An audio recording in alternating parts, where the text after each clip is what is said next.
Have you ever been underestimated? Judged by your appearance rather than your potential? This incredible true story will change how you see wealth, determination, and the power of following your passion against all odds. Stay with me to discover how a young man from humble beginnings silenced a room full of elite art collectors and walked away with the prize they all coveted. The auction house buzzed with anticipation. Crystal chandeliers cast a golden glow over the gathering of New York's wealthiest art collectors.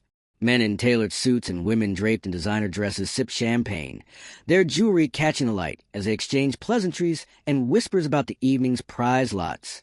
Among them moved a figure who didn't belong.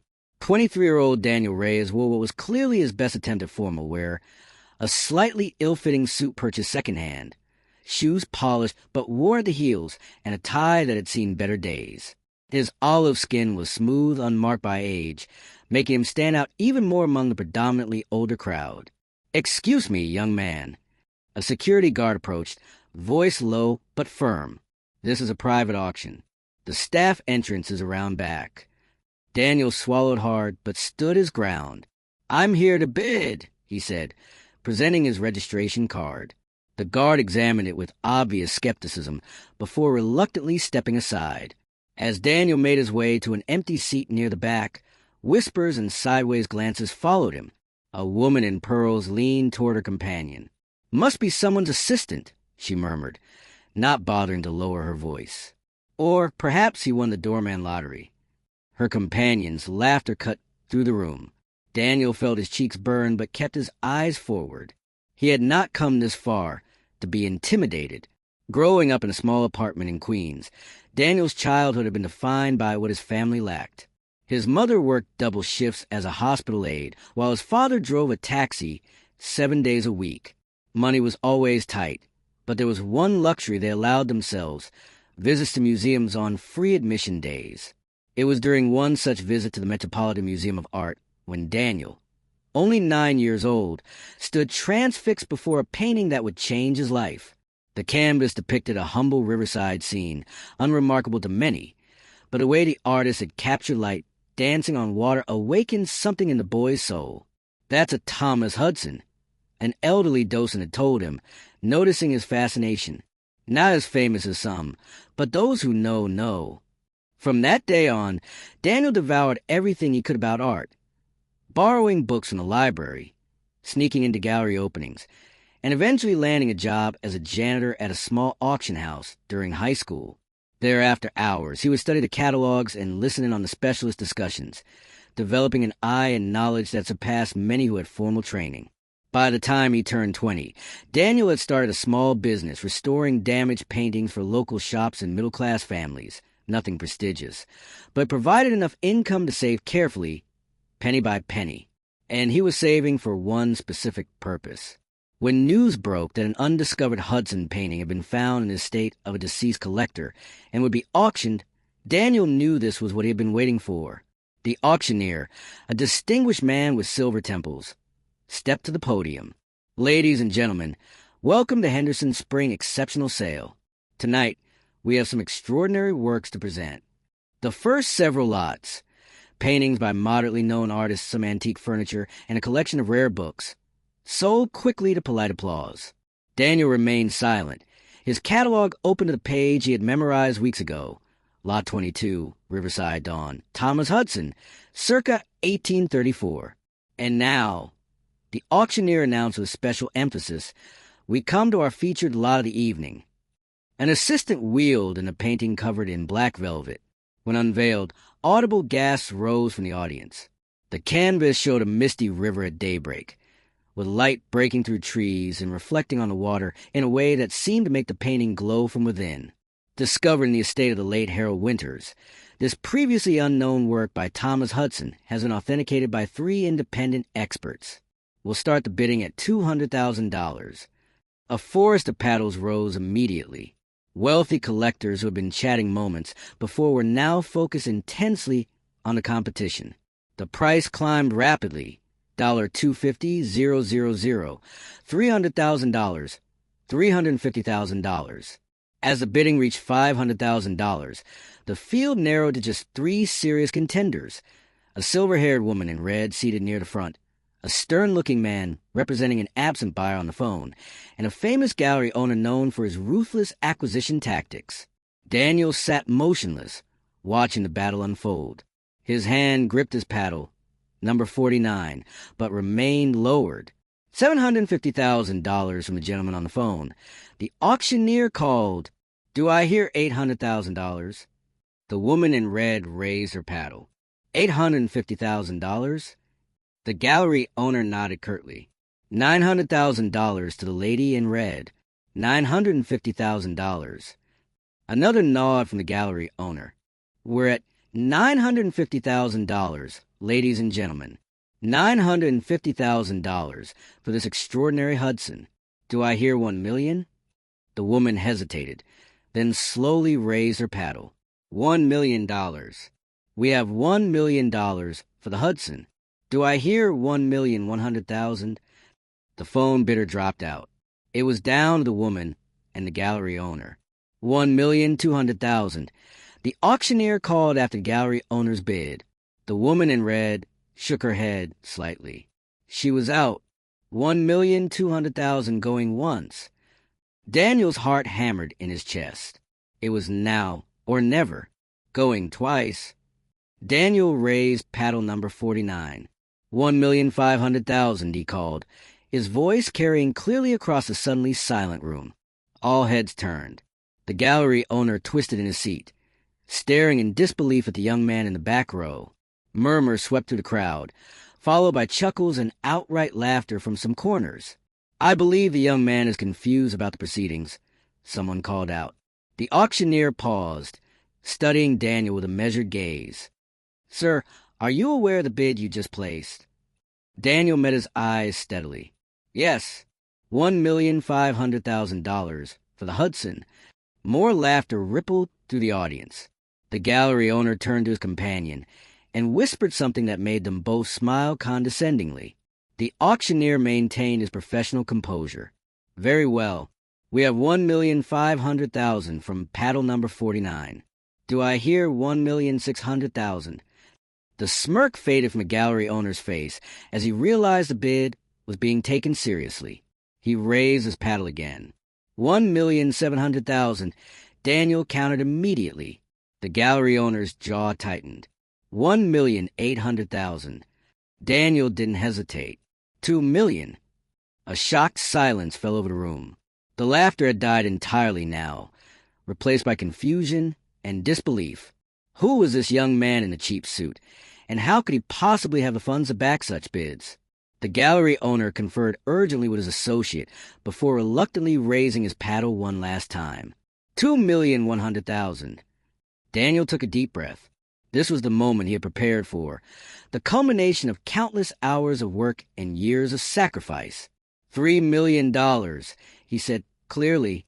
The collective gasp was audible. The gallery owner's face flushed red. He stood up abruptly, whispered something harsh to his associate, and strode toward the exit. $3 million, the auctioneer repeated, his professional demeanor finally showing cracks of surprise. $3 million going once, going twice. The room held its breath. Sold to paddle number 49 for $3 million. All eyes followed Daniel as he made his way to the administrative office after the auction concluded. The whispers had transformed from mocking laughter to bewildered speculation. Who was this young man? A secret heir? A front for some anonymous billionaire? Nobody believed he could possibly complete the purchase on his own. The auction house's director, Mr. Henderson himself, waited with a tight smile that didn't reach his eyes. "Congratulations on your successful bid, Mr. Reyes. If you'll follow me, we can discuss payment arrangements." The wood-paneled office felt like a courtroom to Daniel, with Henderson and two associates sitting across from him at an imposing mahogany desk. "Now then," Henderson began, his tone suggesting he was speaking to a child, "I understand the excitement of auction can sometimes lead to impulsive behavior. We have protocols for situations where bidders may have overextended themselves." Daniel met his gaze steadily. "I intend to complete the purchase as agreed." The three men exchanged glances. "Perhaps you don't fully understand," Henderson continued. The final price is $3 million, with our buyer's premium bringing the total to $3,600,000. We require payment within 7 business days. I understand perfectly, Daniel replied, removing a folder from his worn leather messenger bag. I prepared a bank transfer authorization for full amount to be processed immediately. Henderson accepted the document with visible skepticism that quickly turned to astonishment as he reviewed the papers. He looked up, studying Daniel with new eyes. This appears to be an order. May I ask how someone of your background comes to possess such funds? Daniel's story began 5 years earlier, when his talent for art restoration had caught the attention of Mrs. Elena Vasquez, an elderly widow whose husband had left her a modest collection of paintings. What the husband hadn't known was that one of these paintings, a small landscape he'd purchased for its pleasant scene, was actually an early work by renowned American painter George Inness. Daniel had recognized its significance immediately during a simple cleaning job. Rather than keeping this discovery to himself or attempting to purchase it cheaply, he had explained its true value to Mrs. Vasquez. Touched by his honesty, she had offered him a partnership. He would restore and authenticate the painting, and they would sell it together, splitting the proceeds. The Inness had fetched $800,000 at auction. Following this success, Mrs. Vasquez had introduced Daniel to her friends, other elderly collectors with undervalued treasures. Over the next 4 years, Daniel had discovered, authenticated, and helped sell 14 important works. His reputation for integrity and expertise grew quietly among a select circle, far from the spotlight of the major auction houses. I've worked hard and invested carefully, Daniel said simply, not feeling the need to detail his journey to these men who had so quickly judged him. Even so, said one of Henderson's associates, $3 million is an extraordinary sum for this particular Hudson. While it's unquestionably authentic, most experts valued it at under $1 million. I can't help wondering what makes it worth so much to you specifically. Daniel hesitated, then decided to share at least part of the truth. I grew up studying Hudson's work. This particular painting has special significance that the market doesn't yet recognize. What Daniel didn't mention was that he had discovered something about Thomas Hudson during his research, something that none of the so-called experts had noticed. Hudson had been more than just a landscape painter. He had been a key but uncredited figure in the Underground Railroad, helping enslaved people escape to freedom in the North before the Civil War. His paintings, Daniel had concluded after years of study, contained subtle coded messages for those who knew how to read them. The positioning of certain trees, the direction of water flow, the placement of stars, all formed a hidden map for those seeking freedom. Riverside Dawn was perhaps the most detailed of these coded works, potentially showing the most complete route Hudson had ever documented. If Daniel could prove his theory, and he was close, this painting would not only be worth far more than what he'd paid, but would also rewrite American art history. More importantly, it would finally give Thomas Hudson the recognition he deserved as both an artist and humanitarian. As Daniel completed the purchase paperwork, Mrs. Vasquez arrived at the auction house. At 78, she moved slowly with the aid of a cane, but her eyes remained sharp and observant. She had insisted on coming to witness this moment despite Daniel's concerns about the late hour. "There he is," she said proudly as Daniel emerged from the office. "Did they give you much trouble, dear?" "Mrs. Vasquez," Daniel greeted her with a warm embrace. "Nothing I couldn't handle." The remaining auction attendees watched this exchange with increasing confusion. The gallery owner who had lost the bidding war approached them, his earlier contempt replaced by forced cordiality. "I don't believe we've been introduced," he said, extending his hand to Daniel. "Robert Chambers, Chambers Gallery. I must say, you surprised everyone tonight. Are you perhaps interested in selling your new acquisition? I could offer you a quick profit." Before Daniel could respond, Mrs. Vasquez intervened. "Mr. Chambers, isn't it? I believe you refused to look at my husband's collection 8 years ago. Something about not dealing with amateur collectors? How interesting to see you so eager now." Chambers blanched, recognizing her. "Mrs. Vasquez, Your offer is declined," Daniel said firmly. "This painting isn't for resale." As they walked away, leaving Chambers sputtering, Mrs. Vasquez squeezed Daniel's arm. "You did well tonight, son." They won't underestimate you again. Daniel nodded, but he knew this was just the beginning. Word would spread quickly through the art world about tonight's events. The mysterious young man of modest means who had outbid established collectors would draw attention, both welcome and unwelcome. That night, after seeing Mrs. Vasquez safely home, Daniel returned to his small apartment in Queens. The contrast between the opulence of the auction house and his simple living quarters couldn't have been more stark. His furniture was sparse and functional. The walls, however, were covered with art history books, maps from the 1830s, and his own detailed notes about Hudson's work. In the center of his living room stood an easel with a half-finished painting, Daniel's attempt to recreate Hudson's technique to better understand the artist's methods. Beside it was a corkboard pinned with photographs of known Hudson paintings, with red string connecting similar elements across different works. Daniel carefully placed a catalog from tonight's auction on his desk. Tomorrow, he would collect Riverside Dawn and bring it here for study. But for now, he needed rest. The battle to acquire the painting had been won, but the larger mission was still ahead. As he prepared for bed, his phone rang.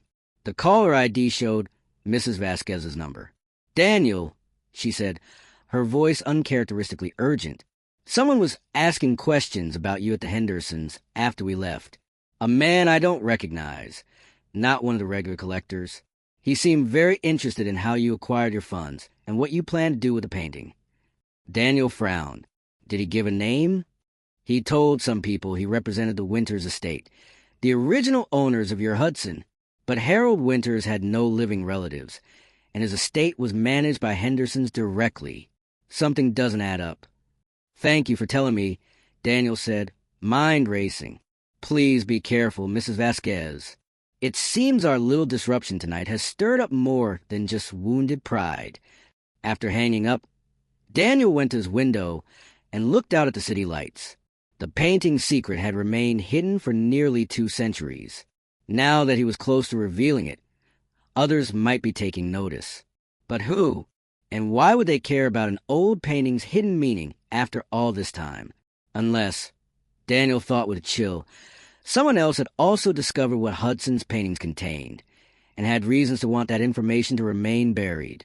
He returned to his research board and began reviewing everything he knew about Harold Winters, the painting's previous owner. Winters had been a reclusive collector who had acquired Riverside Dawn in the 1970s and kept it in his private collection until his death 3 months ago. Before Winters, the painting's provenance was murky. It had appeared at a small auction in Chicago with minimal documentation. Daniel had always focused on the painting itself rather than its ownership history. Now, he wondered if that had been a mistake. Perhaps the painting's journey through time was as important as its hidden message. Tomorrow would bring new challenges. Daniel would need not only to secure and study the painting, but also to watch his back. The art world he had disrupted tonight was built on wealth, connections, and centuries of established power. He had made himself a target by stepping so boldly into that world. But as he finally lay down to sleep, Daniel felt no regret. Riverside Dawn was more than just a painting to him. It represented his heritage, his passion, and now potentially his purpose. Whatever challenges came next, the poor boy from Queens who had been laughed at in the auction house was ready to face them. The morning sunlight filtering through Daniel's apartment window caught dust motes dancing in the air as he carefully unwrapped Riverside Dawn. After completing the final paperwork at Henderson's, he had arranged for secure transport of the painting to his apartment, where he could study it properly. The auction house staff had been visibly uncomfortable handing over such a valuable piece to someone they still viewed as an outsider. The security guard who had initially mistaken him for staff now stood at rigid attention, watching Daniel sign the release forms with poorly disguised suspicion. "You understand that once this leaves our premises, Henderson's is no longer responsible for its security," the collections manager had said pointedly. "I've made appropriate arrangements," Daniel had replied, not bothering to explain the state-of-the-art security system he had installed in his modest apartment, another investment from his previous art discoveries. Now, alone with the painting that had obsessed him for years, Daniel felt a mixture of triumph and trepidation. He placed it carefully on the specially prepared easel in his living room and stepped back to take in its beauty. Riverside Dawn, was even more magnificent up close than it had appeared at the auction. Hudson's brushwork was meticulous yet fluid, creating a scene that seemed to breathe with life. The mist rising from the river had an almost ethereal quality, while precisely rendered trees along the bank created a distinct rhythm leading the eye through the composition. Daniel pulled out his research notes and began the methodical process of analysis he had planned for years. Using a special UV light, he examined the painting's surface, revealing layers of paint invisible to the naked eye. He checked specific locations. The third tree from the left, the pattern of stars visible through the foliage, the seemingly random rocks at the river's edge, comparing them to his charts of known underground railroad routes. Hours passed as Daniel worked, making detailed notes and cross-referencing with historical maps. As evening approached, his excitement grew. Everything was matching his theory. The painting wasn't just a landscape. It was indeed a detailed map showing safe houses, dangerous areas, and river crossing points for escaped enslaved people traveling north. The phone rang, breaking his concentration. It was Mrs. Vasquez. "Daniel, dear, have you seen the news?" He hadn't. Completely absorbed in his work, Daniel had been oblivious to the outside world since morning. "You become quite the sensation," she continued. "Your purchase has been reported in the art press, and someone leaked your background story. They're calling you the janitor who bought a masterpiece." Daniel groaned. "That's not exactly helping with my research credibility." "There's more," Mrs. Vasquez said, her voice turning serious. "That man I mentioned last night, he's been asking questions all around the art community today. A colleague of my late husband recognized him. He's Maxwell Winters." "Winters?" As in related to Harold Winters, the previous owner? Supposedly a distant nephew, though Harold never mentioned him in all the years I knew him. Maxwell is claiming there was a mistake in his estate processing, that the Hudson painting shouldn't have been sold. Daniel frowned. "That's not possible. Henderson's would have verified the estate documentation thoroughly before accepting such a valuable consignment. Unless someone at Henderson's was compromised," Mrs. Vasquez suggested. "Be careful, Daniel. Maxwell Winters has powerful connections." After hanging up, Daniel returned to the painting with renewed urgency. If someone was attempting to challenge his ownership, he needed to complete his research quickly. Around midnight, as Daniel was photographing details of the river configuration, a sharp knock came at his door. Instantly alert, he checked the security camera feed on his phone. Two men in suits stood outside, one middle-aged with silver temples, the other younger but with the same hard eyes. "Mr. Reyes," called the older man, Maxwell Winters. "I believe we need to talk about my uncle's painting." Daniel didn't respond, silently gathering his most important notes and the high-resolution photos he'd taken. These men's arrival confirmed his suspicions. Someone else knew about Hudson's secret maps. "We know you're in there, Reyes." Winters called again, more insistently. "This can be handled civilly or not. Your choice." Moving quickly, Daniel placed a painting in a specially designed transport case. He had prepared a contingency plan, never fully trusting that his discovery would go unchallenged. Through a security feed, he watched as Winters made a call, speaking tersely to someone, using the service stairs rather than the main hallway. Daniel slipped out of the building with his precious cargo. Mrs. Vasquez had agreed to let him use her late husband's studio if needed, a secure space in her brownstone with proper climate control for artworks. He would continue his work there. 3 days later, Daniel stood before a gathering of distinguished historians, art experts, and museum curators in the main lecture hall of the Metropolitan Museum of Art. Mrs. Vasquez sat in the front row, beaming with pride. The room was packed, with many standing along the walls. Word of his discovery had spread rapidly through academic circles. "Ladies and gentlemen," Daniel began, his voice steady despite his nervousness, "thank you for coming today. What I'm about to present will change our understanding not just of Thomas Hudson as an artist, but of American art's role in one of our nation's most significant historical movements." On the large screen behind him appeared a high-resolution image of Riverside Dawn, alongside historical maps of Underground Railroad routes. Thomas Hudson has long been appreciated as a skilled landscape painter, but largely overlooked in the canon of significant American artists. Today, I will demonstrate that Hudson was not only a master painter, but also a key operative in the Underground Railroad, using his seemingly innocent landscapes to create detailed escape maps for those seeking freedom. For the next hour, Daniel methodically presented his evidence. He showed how specific elements in Hudson's paintings corresponded exactly to documented safe houses and passage routes.